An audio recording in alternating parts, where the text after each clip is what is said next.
ప్రతిదినం ప్రభు సన్నిధి.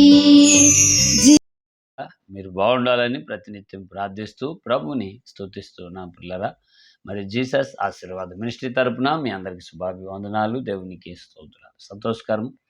ఈ పూట వాగ్దానపు మాటతో మీ ముందుకు రావటం జరిగిందండి. ఏమిటి దినం దేవుని వాగ్దానపు మాట అని మనం బైబిల్ గ్రంథం చూస్తే ఏమండి, ద్వితీయోపదేశ కాండము 31వ అధ్యాయము మరి 2 వాక్యాన్ని చదువుతున్నాను. అక్కడ ఇలా రాయబడింది, పిల్లలు, ఇక మీదట నేను వచ్చుచు పోవచ్చు నుండలేను, యెహోవా ఈ యోర్దాను దాటకూడదని నాతో చెప్పాను. ఏమండి, ఎవరితో చెప్పిను? దైవజనుడైన మోషేతో చెప్పినట్లు మనం చూస్తాం. మొదటి నుంచి చదివితే చక్కగా ఇలా రాయబడి ఉంటుంది, పిల్లల.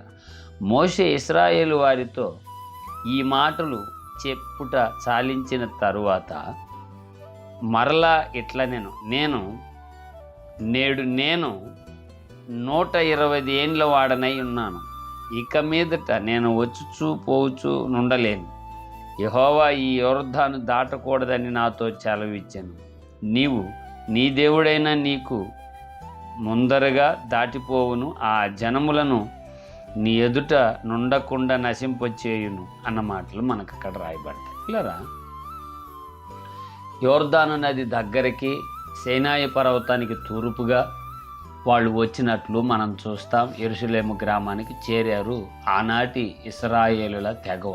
అయితే ఇక్కడ అందరూ యోర్దాను నది దాటి కానాను ప్రాంతాన్ని ఏమండి చేరుకునే దగ్గర సమయంలో ఉండగా ప్రభు అంటారు, నువ్వుగాక దైవజనుడైన మోషే, నువ్వు మాత్రం ఈ యోర్దానులో లేదంటే ఈ కానానులో అడుగు పెట్టడానికి వీలు లేదు, అర్హత లేదు, నువ్వు మాత్రం రాకూడదు అని దైవజనుడితో దేవాతి దేవుడే మాట్లాడినట్లు వాక్య గ్రంథస్థం చేయబడదు. అయితే పిల్లరా, అట్లాంటి పోకూడదని దేవుడే సెలవిచ్చిన మోషేని ప్రభు అయిన యేసు క్రీస్తు వారు ఆహ్వానించినట్లు మనం చూస్తాం బైబిల్ గ్రంథం. హల్లెలూయా. ఎందుకని అంటే ఆయన త్యాగమూర్తి, దయాళుడు, యథార్థవంతుడు, నీతిమంతుడు, పరిశుద్ధులకే పరిశుద్ధుడు అనడానికి ఇంక వేరొక పదం వాడక్కర్లేదు ప్రభు అయిన యేసుక్రీస్తు వారికి. అందుకే కదా ఏమండి, కానాను దేశంలోకి అడుగు పెట్టకూడదని ఆ చక్కనైన ఏమండి హోరేబు పర్వతం దగ్గర మోషేతో దేవుడు మాట్లాడితే రూపాంతరం కొండపైన ఏలియా మోషేలు యేసు ప్రభుతో మాట్లాడినట్లుగా మనం చూస్తాం బైబిల్ గ్రంథం. పిల్లరా, మరి అక్కడ రావద్దన్నాడు కదా, ఇక్కడ రావడానికి అర్హత ఎవరు కలుగు చేశారు అంటే ప్రభు అయిన యేసు క్రీస్తు వారు. మోషే, బండతో మాట్లాడమంటే కొట్టావు గనుక నీవు శపితకరమైన తలంపులతో దోషాన్ని సంపాదించుకున్నావు గనుక పరిశుద్ధమైన కానానులో నువ్వు అడుగు పెట్టడానికి వీలు లేదని ఆత్మీకంగా భౌతికంగా మాట్లాడినట్లు మనం చూస్తాం. పిల్లరా, మరి రూపాంతరం కొండ మీద ఏలియాతో పాటు ఏమండి మోషే కూడా ఉన్నట్లు మనం చూస్తాం ప్రభు అయిన యేసు క్రీస్తు వారి ఎదుట. మరి మనం అనుకోవచ్చు కదా, అప్పటికి కూడా ఏమండి యేసు ప్రభు శిలువలో ప్రాణం పెట్టలేదు కదా, మరి ఆయన ఎలాగూ రావటానికి అనుమతించాడు అంటే ఏమండి ఆయన సిద్ధపడిన వారుగా మనం చూస్తాం. ప్రభు సర్వ పాప పరిహారం కొరకే కలువరిలో ప్రాణం పెడుతున్నాడన్న విషయం ఆనాటికే దైవజనుడైన మోషేకి తెలుసు కనుక ఆ లేఖనాల్లో ఇలా మాట్లాడుతుంది, ఏమండి నా వంటి ప్రవక్తను మీ కొరకు సిద్ధపరిచున్నానన్న మాటలు, మీ గర్భములందు పుట్టిస్తానన్న మాటలు దైవజనుడైన మోషే ప్రవచించినట్లు మనం చూస్తాం. పిల్లరా, యేసు ప్రభు నామంలో ఆ దేశానికి మోషే అడుగుపెట్టినట్లుగా నీ దోష పాప జీవితంలో నుంచి పరిశుద్ధత విశ్వాసపు యాత్రలోకి ప్రభు అయిన యేసు క్రీస్తు నామములో నువ్వు అడుగుపెట్టే అవకాశాలు అక్షరాల ఉన్నాయి. దేవునికి స్తోత్రం.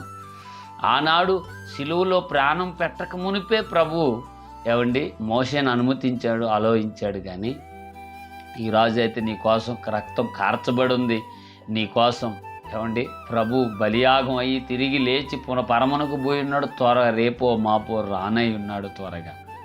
మరి ఈరోజు కూడా ఏమండి దేవుడు నీ చేయి విడుస్తాడా అంటే ఎంత మాత్రం విడవడు అన్నదే ఈ పూట వాగ్దానం అన్నమాట. ఏ ఏ పరిస్థితుల వల్ల నువ్వు మందిరానికి వెళ్ళలేకపోతున్నావు, ఏ ఏ అలవాట్ల వల్ల నిన్ను నువ్వు దేవునికి దూరం చేసుకుంటున్నావు, వాటన్నిటి నుంచి విడిపించటానికి యేసు నామములో ప్రభువుకు శక్తి ఉన్నదని గుర్తెరుగుదాం. హల్లెలూయా.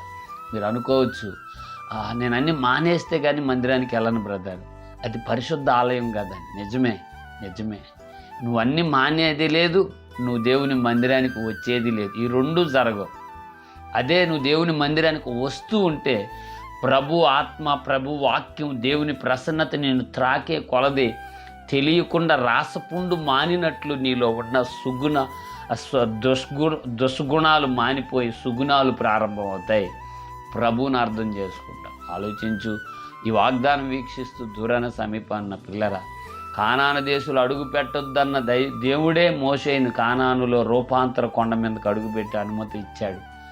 మరి బలహీనమైన అలవాట్లతో, వ్యభిచారంతో, పేకాటుతో, త్రాగుడుతో, మోసాలతో పట్టబడిపోయిన నీ దేహాన్ని ప్రభు మందిరంలోకి రాకూడదని సహోదరులు, స్నేహితులు అన్నారేమో, కానీ యేసయ్య మాట అంటుంది, నువ్వు ఉన్న పలంగా నా యొద్దకు రమ్ము, నేను నీకు పరమ వైద్యుడినై నిన్ను బాగు చేయుదును అని. ఆలోచించు, ప్రార్థించు. వాటిని సాకుగా చేసుకొని దేవునికి దూరంగా, వాక్యానికి వ్యతిరేకంగా బ్రతకొద్దన్నదే దేవుని ఈ దినపు వాగ్దానపు మాటగా ప్రభు సెలవిస్తున్నాడు. అది వాగ్దానం కాదా? నీ జీవితం అనేకులకు మాదిరిగా మారుస్తానన్న మాట వాగ్దానం కాదా? మనిషి జీవితంలో దీవెన పదాలు చెప్తేనే వాగ్దానమా? ఒకసారి ఆలోచించు. పాలేను అని బాధపడిన మోషే ఆ దేశంలో, ఆ ప్రాంతంలో అడుగు పెట్టడానికి అర్హుడిగా దేవుడు చేశాడంటే ఎంత గొప్ప క్రియ జరుగుతుంటుందంటారు. మరి నీ జీవితంలో ఈ మేలు క్రియ దేవుడు చేయడా? ఆలోచించు, ప్రార్థించు. వీటన్నిటిని పక్కన పెట్టి నీవు ముందు దేవుని సన్నిధిలో అడుగుపెట్టు.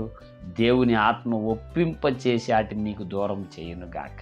ఆలోచించు, ప్రార్థించి. అట్టి కృప ప్రభు నీకు ఇచ్చుగాక. ప్రార్థన. పరిశుద్ధుడు అయిన మా తండ్రి, ఈ వాగ్దానం వీక్షిస్తున్న నీ ప్రియ పిల్లలు ఏ అలవాట్లలో ఉండి నీ సంతకు రావాలని మనసున్న ఆ అలవాట్ల వల్ల రాలేకపోతున్నారు.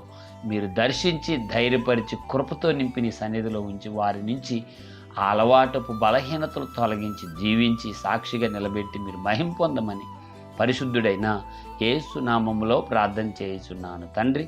Amen. Praise the Lord. God bless.